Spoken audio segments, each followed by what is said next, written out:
Hello and welcome back.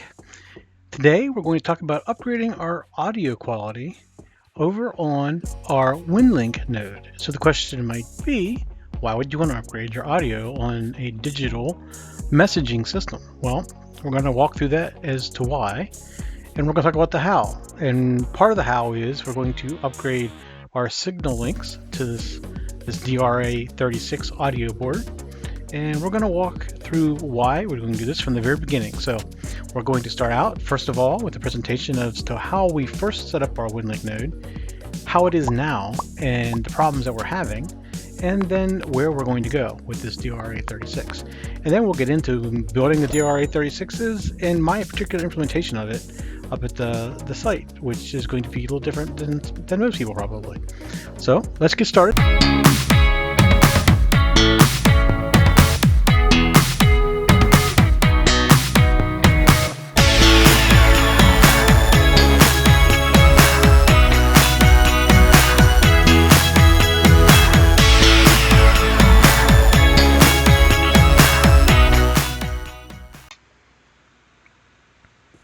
All right, so here is an overview of how we first set up our Winlink gateway.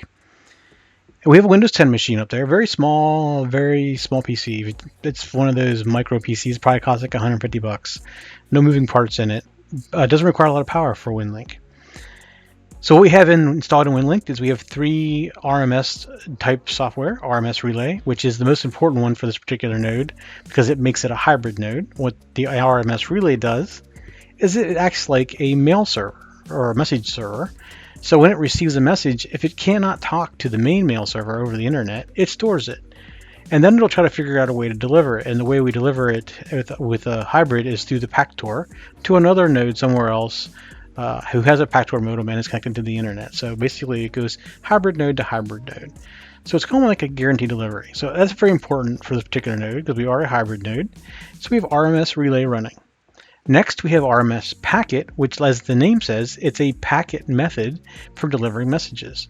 So it uses the AX25 protocol, which is used with the APRS and a bunch of other ones to deliver a packet of data that has a message in it, or a header, or some information. So it uses that common protocol to deliver messages. And then we have tri-mode. Tri-mode is the HF side, or the audio side, I would rather say it that way, of RMS. So in our particular implementation here, we had both Vera HF, RDOP, and originally we also had WinMore. We've removed WinMore because it's not a very popular protocol and people were higher ups were wanting us to get off of WinMore, so we just removed it. Everybody's using RDOP or Vera anyways.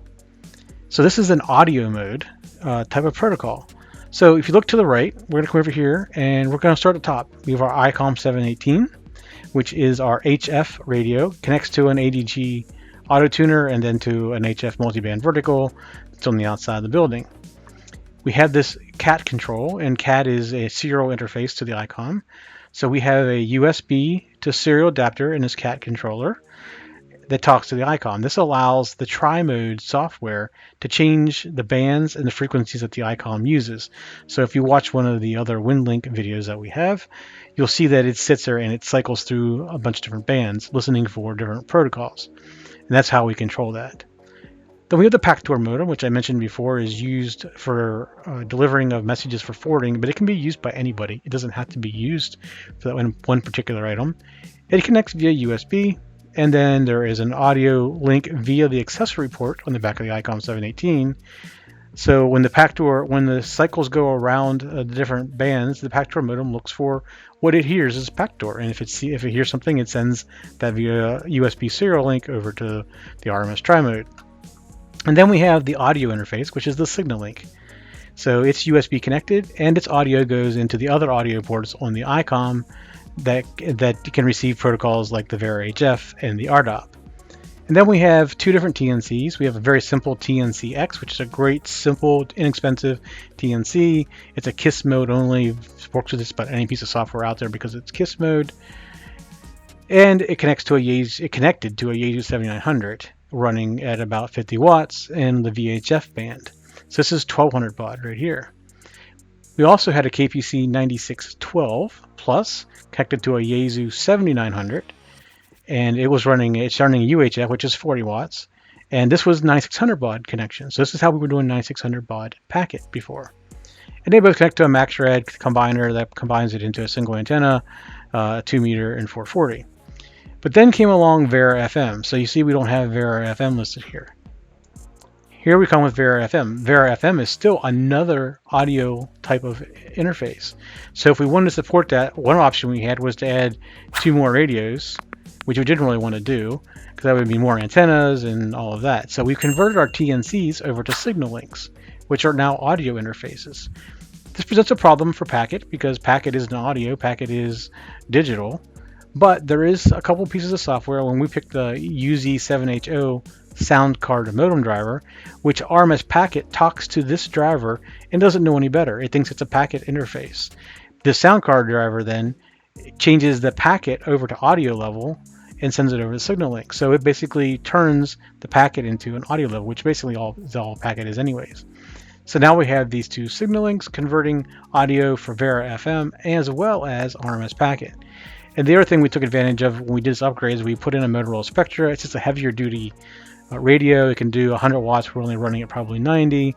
It just felt like the Yaesu 7900 on VHF was getting used pretty heavy, and we weren't quite sure its duty cycle was strong enough. So we replaced the radio at the same time.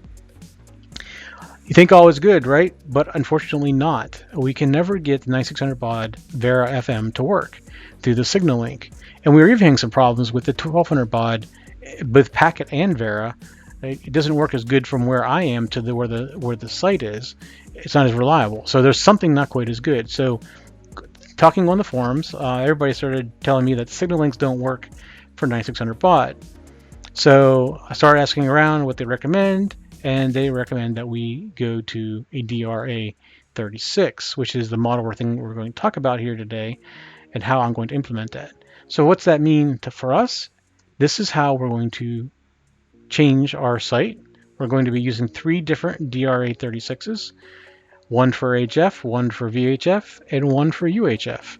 And hopefully that the higher bandwidth audio interface solves our problem that we've been having. So let's really quick take a look at the DRA-36. Okay, this is a DRA-36. This is the website. Just want to be perfectly clear, this is not a sponsored video by any means. I have never even talked to the people other than asking questions about my order. They're not giving me any money to go through this. I'm not making any money by you ordering it. This is completely unsponsored. So this is the DRA-36. The pricing is pretty incredible, actually. If you don't mind assembling it, which is what I'm going to do, I don't mind assembling. It's a little bit of brainless soldering. Gives you a little bit of a break for a little while. It's $36. That's almost unheard of for a sound card modem interface. Then we have the unassembled kit with a case, which then is $51. If you want it assembled and tested, it's $66, and if you want it assembled and tested with a case, it's $81. $81 is still a very low price for one of these things. If we scroll down a little bit, we kind of get a picture of what it's going to look like. I'm probably going to do some things a little differently. I'm not sure I'm going to use the mini DIN connector. I'm not a big fan of mini DIN, particularly in an environment that's, I don't want to call it commercial because we're not commercial, but an environment where you expect things to be up, because this site we're working on is up in the mountains. It's not easily to get to in the wintertime, and it's a little far away to go fix things. So I'm not a big fan of things that can unplug themselves easily. So I may make an adjustment for that. The other thing is I'm going to put, I think, 6 of these into a single 1U case. I'm going to try to put 6 of them at least. At this location, I have the 3 use cases that we just talked about for HF, UHF, and VHF, but I have a couple other things there too where this may come into play as we start expanding a couple things up there, not related to Winlink in any way though. So I may try to put 6 of these in a case. I'm probably, when I get to that, I will take these LEDs and pull them out to the front panel so that you can see them all on the front panel. Otherwise, they'd be hidden inside the case. And I'll show you the case a little bit later. So we're actually going to walk through a little bit later, watch me build these things. We're going to kind of build one together, and then you're going to kind of see how I start putting it together. I'll do a little bit of fast forwarding, of course. I'm not the fastest solderer in the world, but I'm not the slowest either. So I don't want you to sit there and being bored and while you watch me solder. All right, so here we are out at the messy workbench. It's definitely a working workbench. And sorry about the shadow. For some reason, I'm not sure what's giving me the shadow. soldering there, maybe? I don't know. But we're going to live with it for tonight. Alright, so here we have our board, and here we have our parts that we just looked at. The DRA-36, and I also printed out the instructions, the assembly instructions, just to see what their recommended order of putting parts in is. I do things a little differently sometimes, but at least for the first time it's helpful to maybe know. So I got this stuff all printed out here in documentation. And we're going to look through it. It's okay. Oh, it even says it's personal choice how you assemble it. Let's see. Install all the fixed resistors. Alright, well, that makes sense. That's what I don't do first as well. And everything else that's long like that.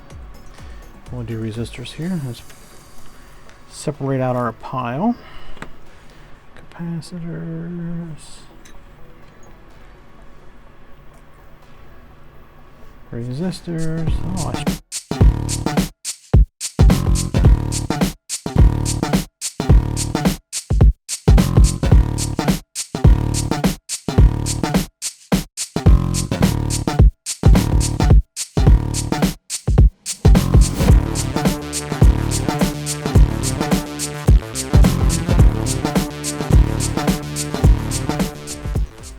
Alright, so I've gone ahead and sorted the resistors as well. Separate all the parts. You can see everything separated out by what they are. First thing we're going to do is resistors. So I had to go print out another parts document to figure out what went where. But I've separated them by size, but also in order. So the very first resistor is a 4.7K. We need 3 of them. Right there's the 4.7s.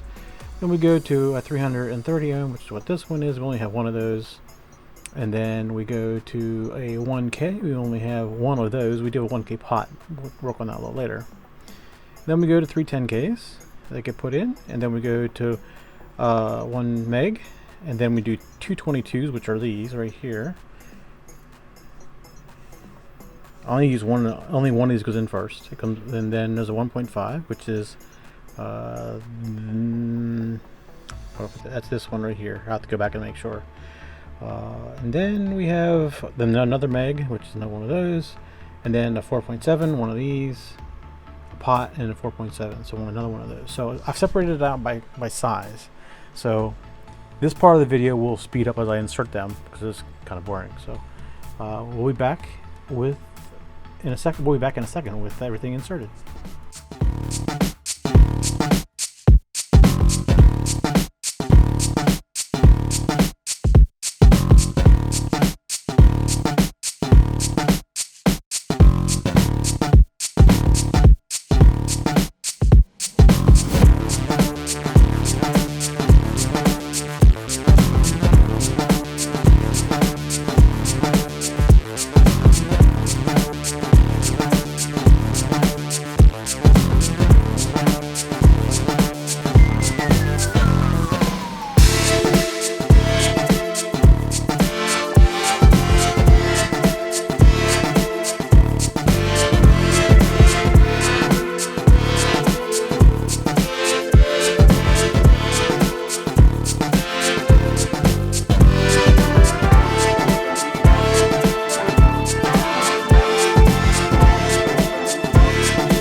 Alright, so we have all the resistors in. It took a little longer than what I thought. And you saw me pull 2 of them out there at the end just to check, because I was trying to double check. I always double check before I solder them in, make sure I got them in the right place. But I think some things were shorting out in the back here because they weren't reading the right amounts. So I pulled them back out and I checked them by themselves, they're the right amount. So everything should be in here. Everything else looked good for the right amount, so I think we should be good. Well, the other thing is you'll notice, and a resistor can go in any direction. It doesn't affect its performance whether you put it in which side goes in first. One of the things I do, and did I get one wrong here? I might have gotten one backward actually. I'll go back through and check. I generally put read from left to right, which means that the last band, the tolerance band, should be to the right or top to bottom, so it would be on the bottom. So here you see the tolerance band, the gold tolerance band at the bottom. Here you see on the right, I need to look at this one might have in backwards. I do, I'll turn that around. It's just a personal thing. It's just easier that you know when you're looking with the board upright, you can look at the values and go left to right, read left to right. It doesn't really affect anything, it's just a personal thing, but it makes it look a little cleaner and it's easier to read if you're trying to debug things, as to know what resistor does what. Alright, so let me go ahead and I'll turn this one around. Oh no, I got it right. It's just hard to see in the light. The gold band's right there, so it's okay. I'm going to go and start soldering. So I'm going to solder resistors, trim them up, and then we'll move over to the capacitors next. And so I'll speed this up again, so you don't got to watch the boring soldering process. I'm actually going to bring over a little stand here, I think. My dirty stand. Move it in here where you can see it. Get the board off of here. It's on here. This will just make it a little bit easier to solder. Alright, let's put the board on. And I generally just do one side first and then turn it over and make sure they're flat and all that kind of stuff and do a little cleanup on them. So let's go ahead and start the soldering process. Let me grab my headset. As I get a little bit older, I have a hard time seeing it, so.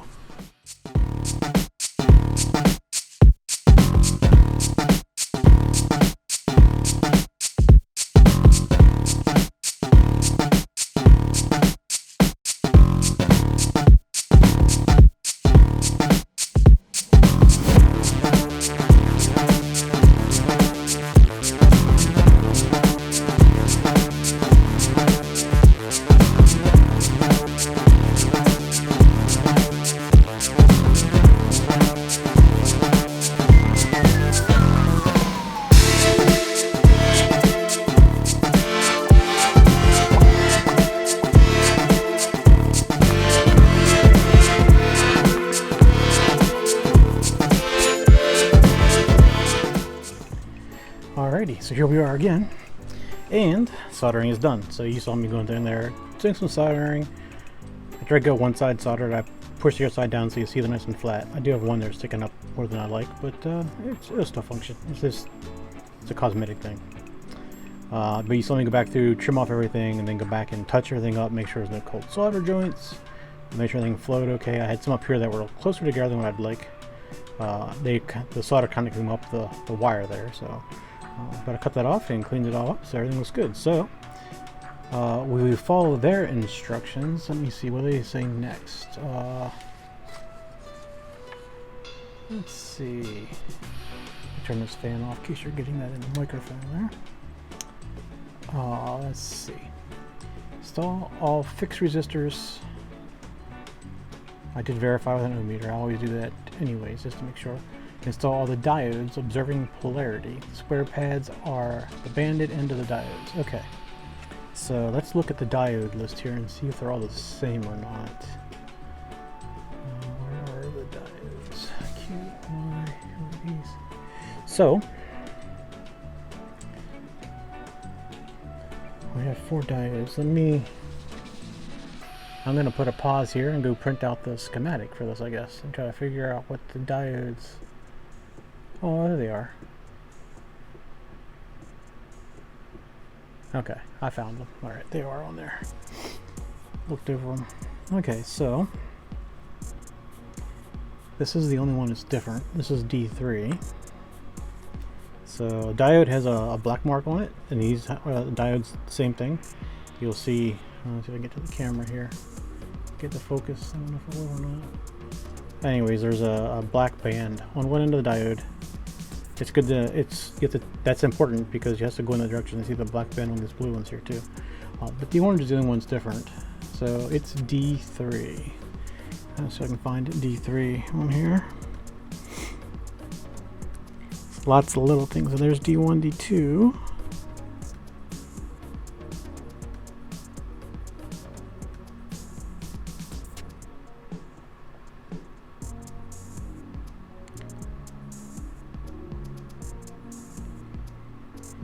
D4. Alright, I found them all but the one I'm looking for.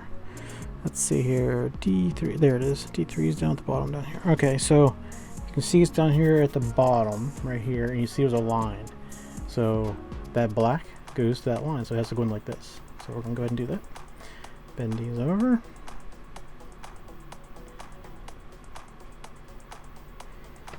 And it slots in just like this. Alright, let's bend the legs over a little bit. Alright, so these are all the same. We're going to go ahead and plop these in real quick.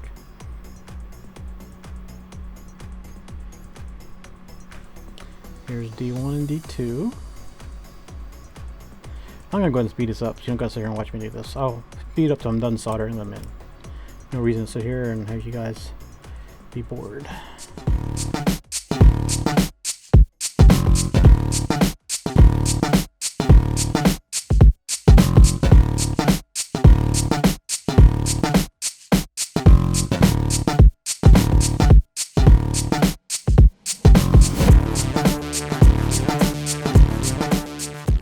Alright, the diodes are in. Those 4 diodes are in. You can see them.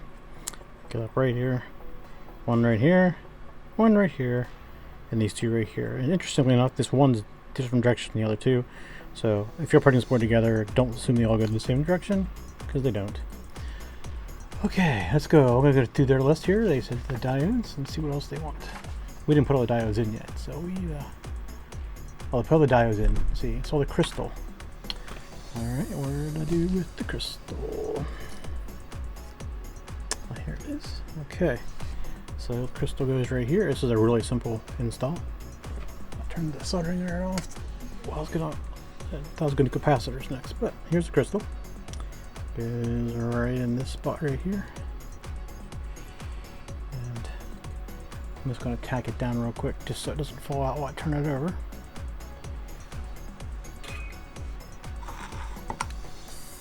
Grab a little bit of solder. Just tack one of the legs down here so it doesn't fall out. And I'll come back and clean it up. Alright. See it? Now it'll stay in there. So let's do the other leg. And we'll clean up the one we just did. So here's the other leg. Nice good solder joint. And we'll fix the other one up now. Alright. Crystal's in. That's a quick one. Alright, what are we moving to now? Install the shortest or smallest capacitors, observing polarity of the polarized capacitors. Square pads of the plus, electrolytic. Small capacitor identified as 47. 103. Okay. So now I need to go and figure out what each one of these values is. And there's a lot of capacitors on this board, so where's it at? I think there's more capacitors than there are resistors. There's 25 of them. Wow. Alright, so I'm going to go ahead and sort these out and pause the video here, and I'll come back after I get it all sorted out, and we'll do the same thing we did with the resistors. Start putting them in, and so we'll be back in just 1 second. Alright, so we're going to start out with the smaller capacitors first. They're not sensitive to direction, so it makes it a little bit easier. They're very, very hard to read the values. So I can pretty much tell what they are based upon how many of them there are. So we know we have 1, 2, 3, 4, 5, 6 here. Alright, 2, 4, 6. Yeah, so the ones we have 6 of are the 47 picofarad. Alright, well, we'll go ahead. I'm going to go ahead and we'll fast forward through all this.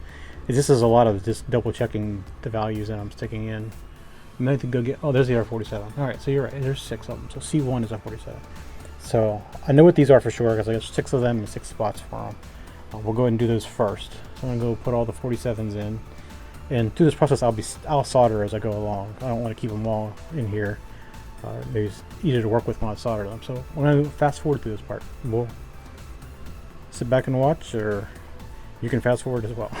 Okay, let's go ahead and start putting capacitors in here.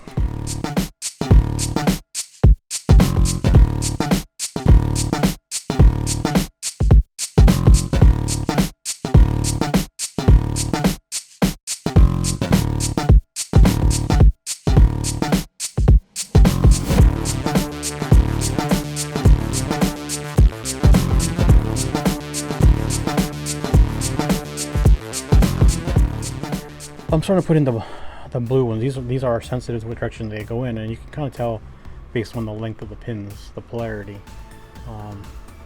Interestingly enough, they are not giving you exactly the polarity on the instructions. They're making you look at them. So that's what was happening. I don't know if you can see. There's writing on one side. It's too small for you to see. It's writing on one side, not the other. So that's how they're telling you how to put it in. So I was looking down to see what side had the writing on it. I'm gonna look down, and those are their instructions. All right, so let's see. I'll go ahead and fast forward. I'm not going to do much more of these. I'm just going to solder them, and then we're going to go over to the electrolytic, the ones that are more sensitive to what direction you put it in. Although these are sensitive, so we will fast forward now.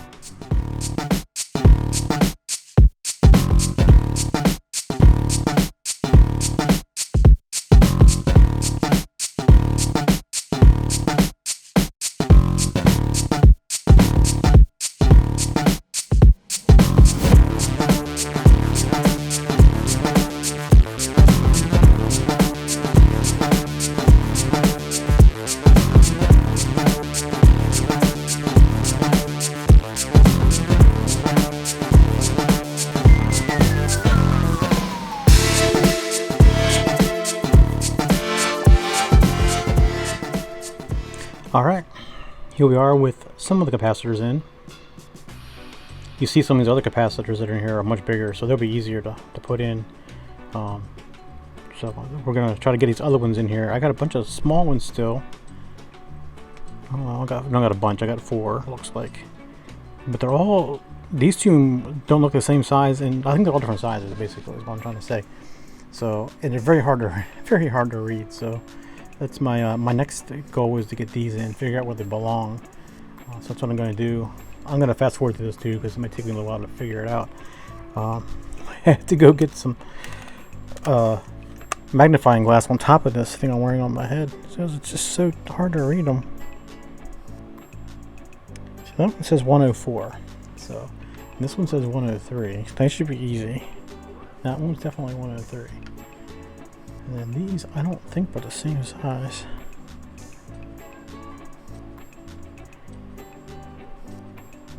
Oh, 105. That one's 105.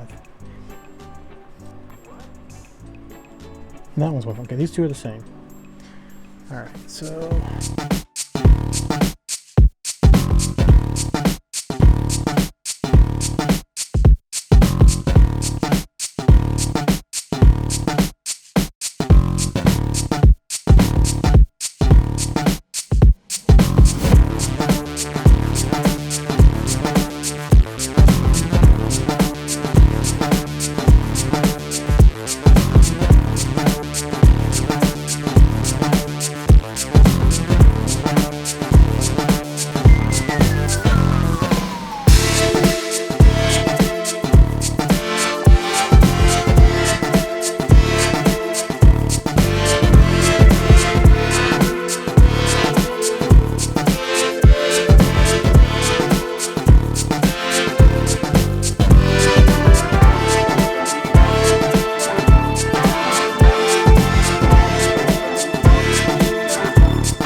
okay, so there's the board with the capacitors so far.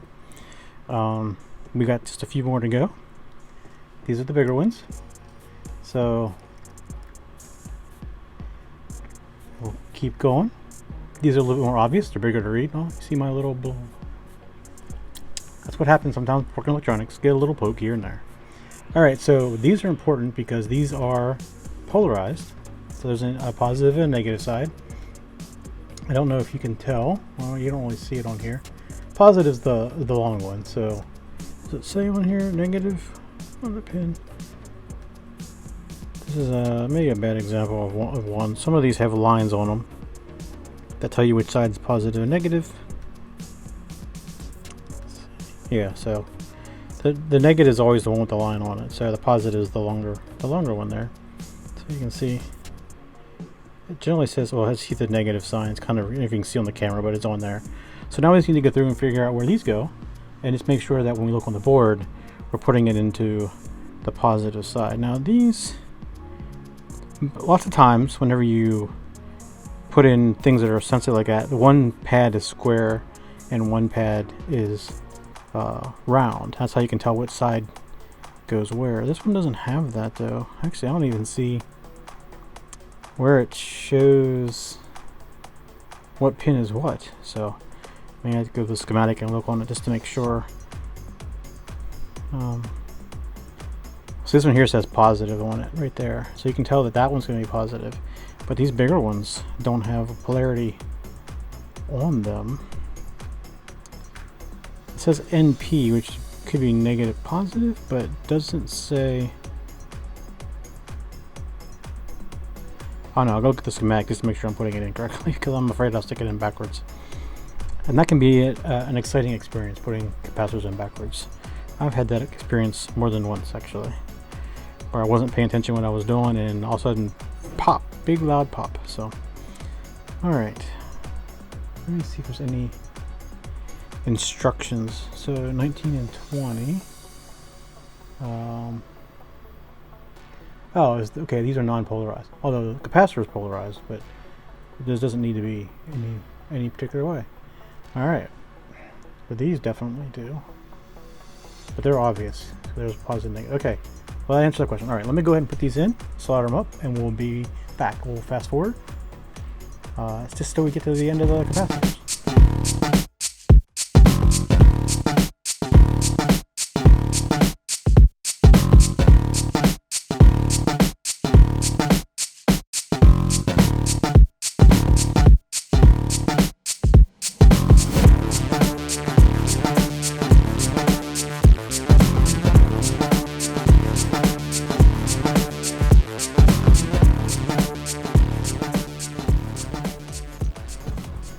Alright, there it is. There's all the capacitors installed.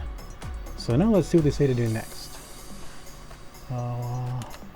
Install 3 LEDs. Well, I'm not going to do the LEDs yet because I'm thinking about running them to the front panel. So I'm going to skip over that one. Then the IC socket and then the potentiometers. Okay, well, IC socket's easy. It's right here. And you'll notice on the board there is a little indent. That's the side. That's the way the chip's supposed to go. And this has a little indent in it too, so that after you put it on the board, you can tell which way the chip's supposed to go. So I'll go ahead and pop that in. My trick with installing these is to tack them as well, like I showed you tacking before on some of the resistors. And the way I do that is just get a clean solder tip. Oh, just spilled that. Okay. Just like this, and you just tack one of these down, and that'll be enough to hold it. So there you see it's in there straight. Nothing new adjustments need to be made, so now I can just turn it over and do the other ones and then come back and fix the one that I tacked. So we're going to go over here to this side real fast. So now that I've done that, it wouldn't no way it can fall out. That's the idea of tacking, is to hold it in there straight, and if you needed to adjust it, you could turn it over, heat that one little spot up and push down, and then it would clean it up. And then lastly, I do the one that I tacked. Just like that. Alright, so that was easy. Let's look at the potentiometer. Some of these look a little bit bent up here. Let's see.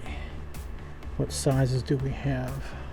I think that's in the resistor list. Where is he? Yep, right there. There's two 1Ks. And 100K. So the big one's the 100K, and it's R12. See, it's just a little bent. We'll fix up the bent parts right here. And it goes just like that. And we'll bend these tiny pins back so they don't fall out. And put the other two in.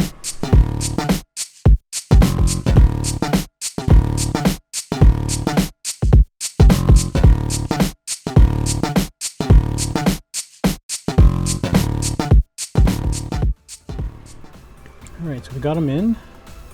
This one's not quite straight. Not that it wouldn't function fine, just it's one of those things where I like things to be straight. Alright, I'm going to solder these up real quick.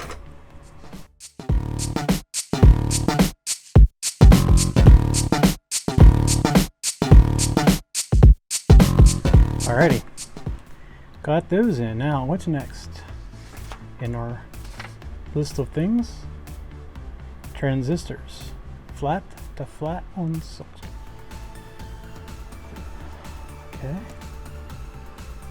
Let's see what we got here. Where are the transistors? There they are. So we have two of them that are 2222s. That's this one, I think. I have in my hand.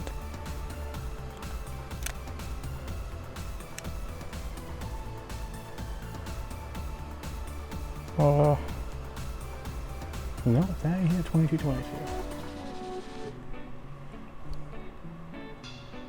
Alright, 2222 and a... Alright, so I have the two 2222s right here. Let's go and put these in.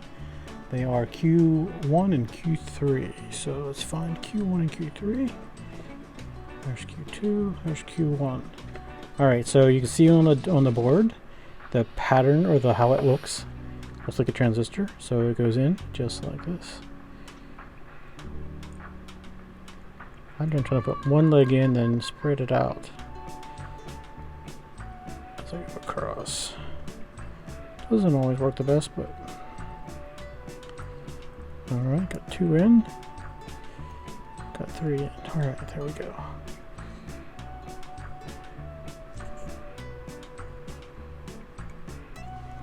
There's one. This is the other 2222, and it goes in Q3, which is right here. Same direction, so let's do the same thing again.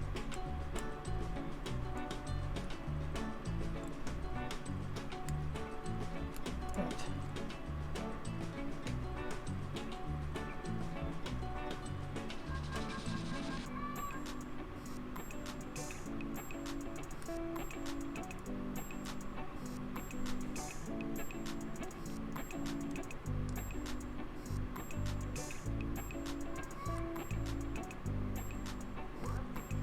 There we go.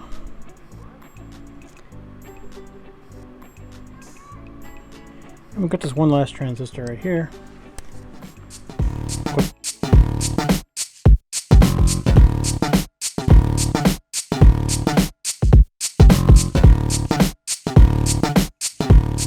Alright, there we go. Transistors are installed. Alright, let's see what to do next. Melt pin headers. There's apparently two 3 pins. What does it say? Yeah, 2 3 pins and 3 2 pins. So here we are. So there's a little trick with these. You gotta be very careful you don't get burnt. I've gotten burnt more times than I can count. Way more than I can count. So we have... I'm gonna do one at a time. I'll do the one that's closest in first. I tack them, so but you gotta be careful how you're holding it in there, because the pin you're gonna tack is gonna get hot really, really quick. So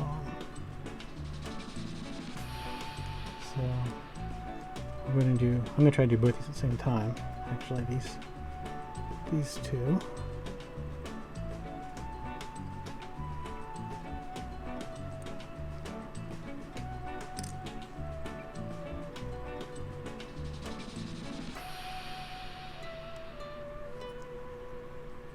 Now I'm going to hold on these 2 pins on the outside edge, and then I'm going to do a little tacking.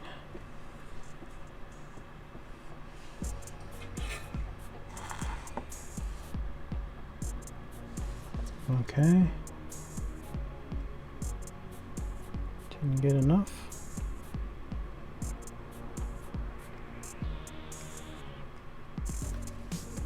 These are a little bit hard sometimes because there's not a lot to solder to.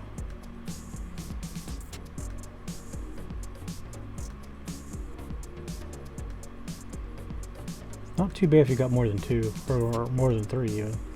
It's easier. Alright, see if we got them tacked or not. Appear to be inner straight. That's the most important thing, is If they're not straight, you can push down on the pin again, just heat up the one. But they're tacked enough to hold. That's the most important part. Now I don't got to burn my fingers. I didn't burn my fingers in that time, but always a good chance of it. See, now that one can't fall out.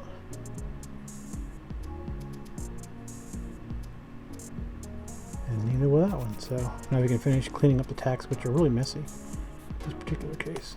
There we go. And there we go. Alright, there's two of the two ones in there. Where's the other one? Oh, right up here's the other one. So gonna do the same thing. Gotta get some solder on here. I'm only holding down the one pin, so I'm gonna try to tack the square one a little bit more to solder to.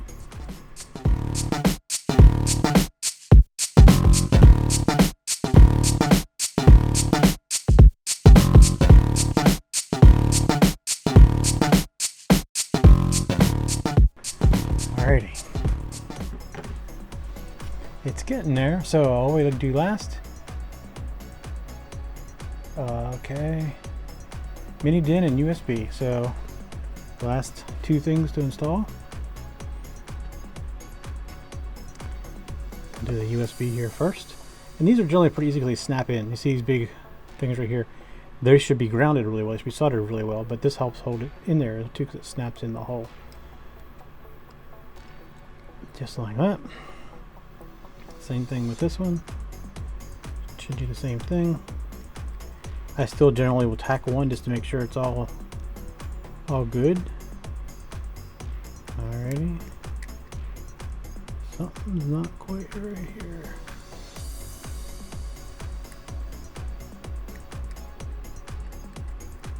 Let me put the solder in there now. I think I'm a little less coordinated with that in my hand.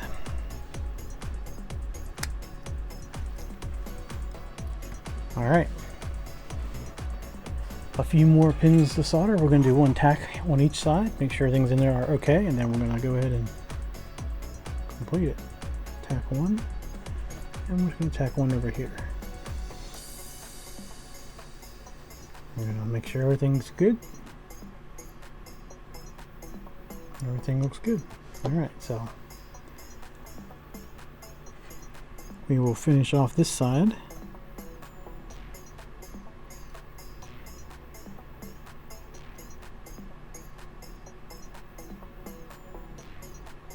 That tack up, and here's where I said before, these are grounds, so it's good to fill these in with solder. Takes a little solder, helps hold it in better. It's not relying on just the snap part to hold it in. If somebody would go yanking on it, so gives a little bit more strength as well. Takes a bit of solder, but it's okay.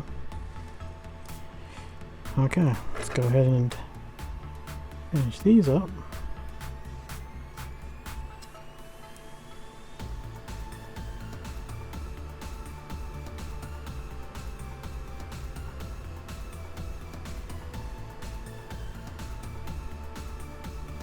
Tack up.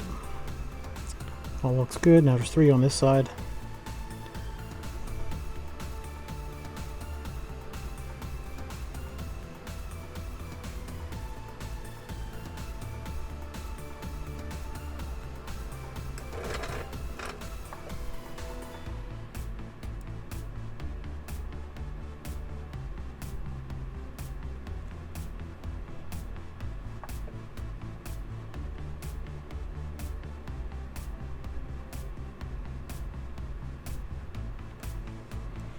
Okay, there's that. I think the only thing left to do, besides the LEDs, which we know we didn't put them on purpose, we'll take care of those a little later. So those are still sitting right here. We have some jumpers.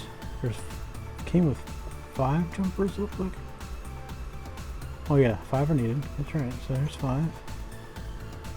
And then we have the 555 timer chip right here. And on it, there's the dot. So this goes this way. These sometimes need a little bit of adjustment to go in the holes. This next gonna go in pretty good though. I'm gonna do a little bit. I'm gonna push down just a little bit on them. Try to bend them in just a tad.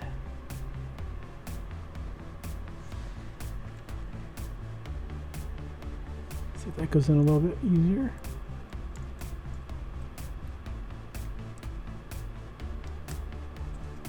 There we go. 555 chip. So we have a completed board, with the exception of the LEDs, which we'll do that later. So now I need to do this 6 more times, but you don't have to stay and watch me do all 6 times. I will do a time lapse of me doing all 6 of them. You saw how long it took me to do this one. See what time is it? It probably took me an hour and a half to do this one. Now that I've done one, it'll go a lot quicker because I kind of know, like, don't put these in until later, and you know, certain things like that. So a lot of things I have to go look up. I'll kind of know now, so it'll go a lot quicker. Anyways, let's jump back over from the workbench back to the office back here. Alrighty, we're back here in the studio now. Not at my desk like I was before, actually in the studio. And it's been a minute since I've recorded those videos of building out all of these audio interfaces. So this is a DRA-36 right here, and I've 3D printed a case. This is the one I'm actually using in my shack right now. So this is a different one than I was putting together before. You see there's actually LEDs in this one and a 3D printed case right there. So that's kind of how it sits. It's not really out prominent. It's kind of in the rack a little bit, but that's it. So we wanted to show you the completed version of it. So again, USB, and this one actually put the DIN in there. So but there you see a closer look at it. Hopefully the lights are not quite as glary as they look like to me, but yeah, there's the finished version. This is a finished version. It's one of the 6 that I had bought from them, and it works great. I no longer am running an actual TNC. I'm actually going to do a video on what a TNC is and the audio interfaces, because there's some questions from people that I've shown this to don't quite understand the difference. So between audio interface and a TNC, so I'm going to try to break it down and make it a little bit easier terms for people to understand. But if you're looking for a good audio interface, this is an awesome audio interface. It's not hard to assemble. You watch me assemble it. If you don't solder a lot, it may be a little bit intimidating, but it really isn't that bad. Just takes a little bit of patience, and turn some music on behind you, and just kind of watch. So, but anyways, I wanted to show you what the final version looks like. And I've actually been running this on. I've been playing with a bulletin board. One of my friends here in 3HYM here in Frederick runs a bulletin board, and he's been helping me figure out, you know, how to set up a bulletin board. The concept's not new to me. I used to run dial-up bulletin boards, but it's a little different with radio and some of the configurations. But this is the device I've been using with it, and it works incredible. So if you're looking to upgrade your audio, this works on HF. It works. I'm running it on as a packet driver, running some software for packet. But nope, it's an awesome little thing. I just wanted to show it to you. This video is already quite long, so I'm not going to go into any great details, more details about it. But if you're looking for one, pick one up. I'll put the link down in the description for the DRA-36. They make other ones as well, so I'm sure they're just as good as this one. This one is as well. Anyways, thanks for watching this very long video. It got a lot longer than what I thought it was going to be. Please click the like button down below, the thumbs up, and subscribe. When you subscribe, click the little bell, and you'll get notified when I put out a new video. I'm trying to put out a new video once a week at least, every Monday, and then I'm going to throw in some other things here and there in between the week as well. So getting ramped up with the videos, so we should be a little more consistent on the output. We only missed 1 week, but still trying to make it a little more consistent, get ahead a little bit. Anyways, thanks for watching. Come back and watch another video, or click one of the videos you'll find here in the closing page.